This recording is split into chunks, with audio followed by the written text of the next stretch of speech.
विक्षिप्त कौन? प्रस्तुत है अमृता पांडे जी की लिखी हुई एक कहानी। हमेशा सुनसान रहने वाले टूटे फूटे मकान के बाहर आज लोगों की भीड़ थी।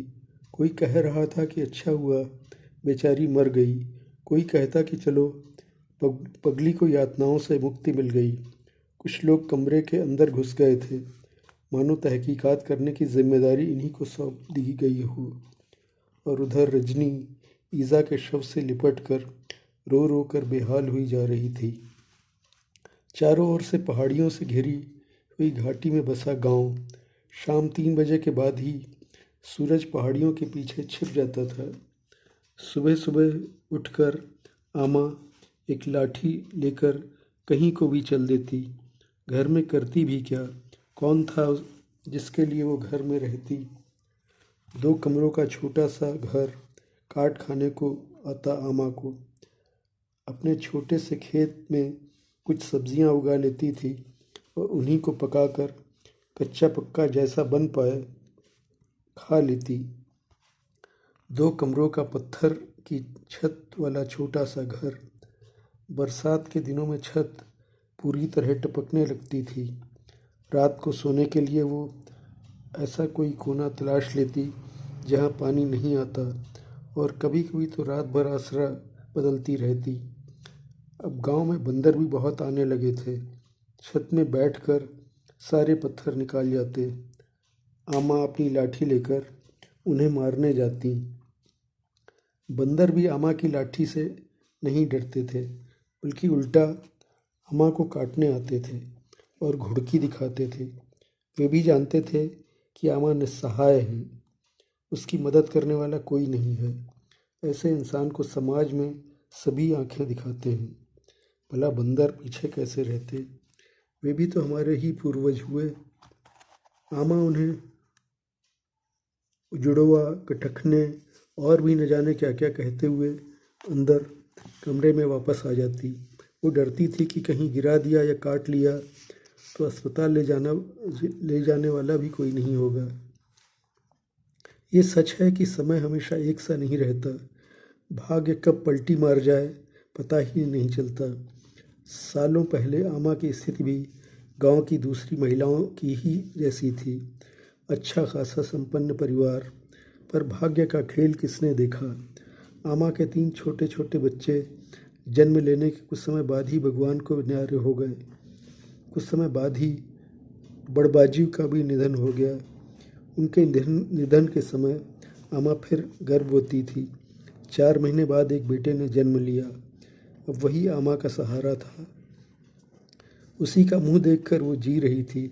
मात्र 20 साल की उम्र में तो ये सब हो गया था। आमा के साथ जो हुआ सो हुआ, पर वो गांव भर में 3 बच्चों को और पति को निगलने वाली औरत कहलाई। अब शगुनी हो गई थी वो समय ही कुछ और था।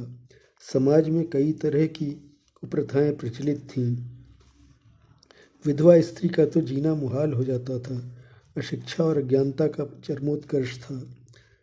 उस पर समाज के तथाकथित ठेकेदारों के नियम कानून तो सभी स्त्रियों को मानने ही पड़ते थे। फिर विधवा स्त्रियों के लिए तो कुछ सामाजिक बंधन विशेष तौर पर लागू होते थे। वे क्या पहनेंगी, क्या खाएंगी, कैसे रहेंगी, ये सब फैसला समाज ही करता था। जो उम्र बनाव श्रृंगार की होती है, सपनों को पूरा करने की होती है, उस उम्र में तो आमा ने सब कुछ पाकर भी खो दिया था। 20 वर्ष की छोटी सी उम्र से ही आमा ने सफ़ेद कपड़े धारण कर लिए थे। उनके लंबे रेशमी बाल, जिसकी मिसाल पूरे गांव में दी जाती थी, कब कटवा दिए गए पता ही नहीं चला। उस ज़माने में एक महिला का यूं अकेले जीना कितना दुष्कर था, इसका अंदाज़ा भी हम आज नहीं लगा सकते। ऐसे बुरे दिनों में कोई करीबी रिश्तेदार भी कहाँ पूछता है। बड़बाजू का पुश्तैनी घर भी बहुत ही बड़ा था। बताते हैं कि उनके मरने के बाद सब भाइयों ने हथिया लिया। वो तो गांव के कुछ बड़े बुजुर्गों की हमदर्दी उस वक्त 20 साल की ईज़ा के साथ रही, तो लोक लाज के मारे 2 छोटे छोटे गोठ के कमरे उनके लिए छोड़ने पड़े। इन्हीं 2 कमरों में आमा ने शुरू के कुछ साल गुजारे। बहुत सारे खेत खलिहान भी थे उस समय, लेकिन सब अपनों के स्वार्थ और लालच की भेंट चढ़ गए। बताते हैं कि आमा के जेठ ने उनके कुछ जेवर इसी बहाने से मांग लिए या चुरा लिए। मायके से भी बहुत संपन्न थी आमा। फिर बड़बाजी की भी अच्छी कमाई थी। अपनी नौकरी के साथ साथ वो जन्म पत्री बनाते, हाथ देखते और भाग्य बाँचते थे, लेकिन अपना ही भाग्य नहीं समझ पाए, न आमा का यह लोग सुधार पाए। इन सब के अलावा आयुर्वेद के भी बहुत बड़े ज्ञाता थे वो। अपने गांव और आसपास के गांवों में वैद्य जी के नाम से जाने जाते। उनकी दवा भी बड़ी अचूक होती, दूर दूर तक उनका नाम था। बदले में अपनी ओर से कोई पैसा नहीं मांगते। इसने श्रद्धा से जो कुछ दे दिया रख लिया, जो नहीं दे पाता उससे कोई जिरह नहीं करते थे। इधर उनकी मौत के बाद छोटे से बेटे को लेकर कुछ समय के लिए आमा अपने भाइयों के घर भी गई, लेकिन जल्द ही उसे समझ में आ गया कि लंबे समय तक दूसरे के घर में रहना बेवजह असुविधा और कलह का कारण बनता है। बहुत समझदार थी वो, जल्दी ही अपने घर वापस लौट आई। 7-8 साल की उम्र में अपने एकमात्र बेटे का दाखिला गांव से 6-7 किलोमीटर दूर प्राइमरी स्कूल में करा दिया। कभी कभी खुद ही चली जाती उसे छोड़ने। बाद में एक गाय रख ली थी उसने, जिसकी सेवा में दिन रात लगी रहती। थोड़ा बहुत जो दूध मिलता वो बेटे को पिलाती और अगर बच जाता तो बेच देती। 20-22 साल के बेटे को लेकर आमा अपने सपने संजोने लगी थी कि घर में बहू लाएगी। उसने नौकरी के लिए इंटरव्यू भी दिया था और उससे पूरी उम्मीद थी कि उसका चयन हो जाएगा, किंतु किस्मत का लेखा देखिए, किसी अज्ञात बीमारी से उसकी भी मृत्यु हो गई। एक शाम उसे बुखार आया, किसी ओझा को दिखाया। उसने कुछ जड़ी बूटी और दवा दी, लेकिन वही नीम हकीम खतरे जान वाली बात हुई। वो जड़ी बूटियाँ आमा के बेटे को नहीं बचा पाईं। लगता था कि मानो भाग्य का आमा से कोई पुराना बैर था। अब तो आमा का सब कुछ लुट गया था। दिन के उजाले में भी आमा को अंधेरा ही अंधेरा दिखता। उसकी दुनिया तो पहले ही रंगहीन हो चुकी थी, लेकिन बेटे का मुंह देखकर जीने का एक सहारा मिल जाता था। अब वो भी नहीं रहा। अपने बेटे को के शव को देखकर काफ़ी देर रोती रही, बिलखती रही थी और आखिर में आमा की आंख के आंसू ही सूख गए। वह भाव शून्य और निष्प्राण हो गई। उसका दर्द किसी ने नहीं समझा और उसे पागल की संज्ञा दे दी। बड़े क्या बच्चे भी उसे पगली कहने लगे। शायद वो सच में ही पगली सी हो गई थी। अपने घर से दूर खेत में जहाँ वर्षों पहले उसके एक नवजात शिशु को दफनाया गया था, वहाँ जाती और खाने पीने का सामान एक गड्ढे में रख कर आ जाती। लोग उसकी हरकत को देखकर कोरी सहानुभूति जताते या मजाक बनाते। उसके दर्द को समझने और साझा करने की बात भी कभी किसी के मन में न जाने क्यों नहीं आई। बस तभी से उसे पगली करार दे दिया गया और वो सारे गांव की मोहिनी पगली हो गई थी। बच्चे भी कई बार उसे इसी नाम से पुकारते। कभी कभी तो खिन्न होकर बच्चों के पीछे दौड़ पड़ती और कहती, मैं कोई पगली नहीं हूँ, तुम सब होगे, तुम्हारे माँ बाप होंगे पागल। लेकिन लगता था कि मानवीयता, आत्मीयता और संवेदना गांव के जनजीवन से भी पूरी तरह खत्म हो चुकी थी।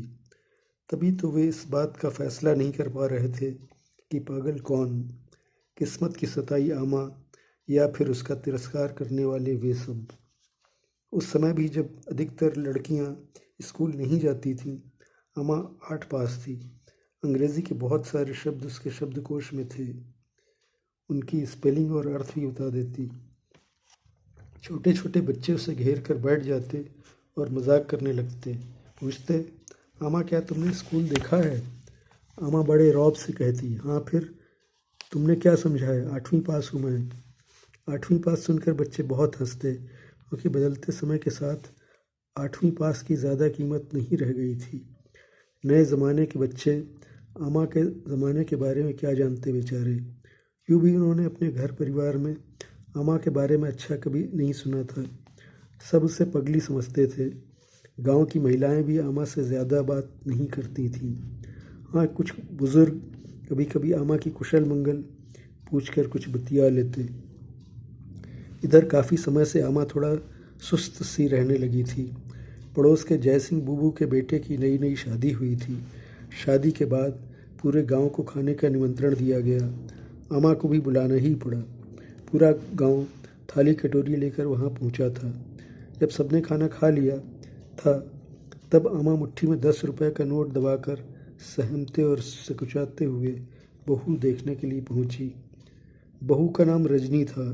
उसने बहुत ही आदर के साथ आमा के पैर छुए और एक मधुर मुस्कान लिए आमा की तरफ देखा। आमा के लिए तो यह एक विचित्र अनुभव था, क्योंकि सालों बीत गए थे जब किसी ने उसकी तरफ इस तरह मुस्कुरा कर देखा था। उसके हाथ में 10 रुपए का वो मुड़ा तोड़ा नोट रख आमा उसे लाख लाख आशीर्वाद देकर जल्दी ही वापस अपनी कुड़ी में लौट आई। रजनी के रूप में बहुत ही सुंदर और सुशील बहू आई थी गांव में। शायद गांव की पहली बहू थी जो इतना पढ़ा लिखा होने के बाद भी सुशील और विनम्र थी। शादी के कुछ महीने बाद पड़ोस के ही प्राइमरी स्कूल में उसकी नौकरी भी लग गई। वह रोज़ स्कूल आते जाते आमा को पेड़ के नीचे बैठे देखती या गांव की पगडंडी की साफ सफाई करते देखती। हाथ जोड़कर प्रणाम कर कहती और आमा उसे ढेरों आशीर्वाद देती। आमा अधिकतर समय पाकर के पेड़ के नीचे बैठकर बिताती। पैकेट और डिब्बाबंद खाने का प्रचलन तो अब गांव में भी हो चला था। बच्चे स्कूल के पास की दुकान से चीज़ें लेते और प्लास्टिक के पैकेट जहाँ तहाँ बिखेर देते। आमा उन सबको बटोर कर एक जगह इकट्ठा करती और उसमें आग लगा देती। गांव के बच्चे स्कूल आते जाते समय कई बार शैतानी में आमा को पत्थर भी मार देते। जब आमा जवान थी तब गांव में सभी लोग पहाड़ी बोली बोलते थे, लेकिन समय के साथ साथ बच्चों की बोलचाल से पहाड़ी न जाने कहाँ गायब हो गई और उसकी जगह ले ली अंग्रेज़ी मिश्रित हिंदी ने। आमा भी बच्चों से हिंदी में ही कहती, क्यों मार रहे हो मुझे पत्थर, मैंने क्या बिगाड़ा है तुम्हारे माँ बाप का। उनमें से एक बोलता, हम कहाँ मार रहे हैं, ये तो पेड़ से गिर रहे हैं। संस्कार और संवेदना से परे बच्चे अलग अलग तरह की शैतानियाँ करते। कोई कहता, और मारो पगली को, और सारे के सारे बेशर्म होकर खिसियानी हंसी हंसकर वहाँ से भाग जाते। एक दिन स्कूल से लौटते हुए रजनी ने बच्चों की यह हरकत देख ली। उसने बच्चों को अपने पास बुलाया और पूछा, तुम लोग आमा को क्यों परेशान कर रहे हो। एक छोटा बच्चा बोला, मैम ये तो पगली है, चोरी भी कर लेती है, लोगों के घरों का सामान भी उठा कर ले आती है। रजनी को घोर आश्चर्य हुआ। उसने घर जाकर परिवार में आमा का जिक्र किया। उसे खुद अपने परिवार से भी कुछ ऐसी ही आश्चर्य मिश्रित प्रतिक्रिया मिली। रजनी ने जितना भी आमा के स्वभाव को जाना पहचाना था, वह एक बहुत ही नरम शांत स्वभाव की महिला थी। किसी के घर के अंदर जाना, हस्तक्षेप करना उसके व्यवहार में था ही नहीं। फिर उसे घर में बुलाता भी कौन था। रविवार की शाम थी। रजनी घर के छोटे मोटे काम निपटाकर चल दी आमा के घर की ओर। आमा खेत में बागवानी में व्यस्त थी। रजनी कुछ देर वहीं आकर बैठ गई। फिर बोली, आमा मुझे अपने घर के अंदर नहीं ले जाओगी। आमा तो बड़ी प्रसन्न हो गई। रजनी को अंदर लेकर गई। एक गद्दी में बैठने का आग्रह किया जो पुरानी अवश्य थी लेकिन साफ सुथरी। रजनी ने सामान्य सी बातों से शुरुआत कर आमा के बारे में बहुत कुछ जान लिया। आमा ने भी अपना पूरा दुख दर्द उसके आगे उड़ेल दिया, मानो वो अरसों से किसी ऐसे इंसान की ही तलाश कर रही हो जो उसके दिल का दर्द बांट सके। आमा ने बताया कि वो मायके से बहुत ही संपन्न थी। शादी में दान दहेज की कोई कमी नहीं थी, क्योंकि 3 भाइयों की इकलौती बहन थी। पिता अपने ज़माने के एक बड़े ठेकेदार थे। शादी के बाद जब इस गांव में आई तो ससुराल में भी कोई कमी नहीं थी। कहते कहते आमा के चेहरे का तनाव और दुख की रेखाएं स्पष्ट दिखाई दे रही थीं। उसने रजनी को बताया कि कैसे लोगों ने उसे बेवजह पागल करार देकर उसका बचा खुचा सारा सामान लूट लिया। उसके बाद भी थोड़ा बहुत पैसा और जेवर आमा ने एक दूसरे बक्से में रखे हुए थे। वही आड़े वक्त में उसके काम आते रहे। बेटे की मृत्यु के कई सालों बाद एक बार जब पैसों की बहुत तंगी हो गई तो अम्मा ने मुखिया से बात की। उसने अम्मा को आश्रम वाले बाबा के पास जाने की सलाह दी। अम्मा बाबा की शरण में गई। बाबा की पूरे इलाके में बहुत पूछ थी। लोग उन्हें अपने घर बुलाते, उनके आश्रम में जाकर उनके कृपा पात्र बनते। इसी उम्मीद से अम्मा भी वहाँ गई थी। बाबा ने बातों बातों में जानकारी जुटा ली थी कि अम्मा के पास कुछ जेवर अभी भी हैं। बस फिर क्या था, बाबा ने उन जेवरों के बदले में अम्मा को पैसे देने की पेशकश की। उन दिनों गिरवी रखने का चलन था, अर्थात जब अम्मा पैसे लौटाने की स्थिति में आ जाती तो बाबा उनके जेवर वापस कर देते। बहुत समय लग गया अम्मा को पैसे का इंतज़ाम करने में। बाबा का भी उस गांव में आना जाना अब कम हो चुका था, क्योंकि देश के अलग अलग हिस्सों में उनके बड़े बड़े मंदिर बन गए थे। विदेशों तक में उनके अनुयायी हो चुके थे। एक बार अम्मा को भनक लगी कि बाबा 8-10 दिन के कार्यक्रम में पास के गांव में आए हैं। वो रुपयों की पोटली कमर में लटका कर चल दी और वहीं डेरा डाल लिया। बड़ी मिन्नतों के बाद बाबा के दर्शन प्राप्त हुए। वो जाकर बाबा के चरणों में झुकी। उसके आश्चर्य की सीमा न रही जब बाबा ने पहचानने से ही इनकार कर दिया। फिर जब अम्मा ने बाबा की याददाश्त को झकझोरा और बदवाह आवाज़ से ज़ोर से बोलने लगी कि उसने अपना जेवर उन्हें पास के मंदिर में सौंपा था, तब अपनी फजीहत होती देख बाबा ने उसे शांत होने का इशारा किया और पहचानने पर हामी भरी। बोले, माई तू पैसे रख, तेरा सारा सामान उसी हाल में मेरे पास सुरक्षित है। अगली बार आऊँगा तो लेता आऊँगा।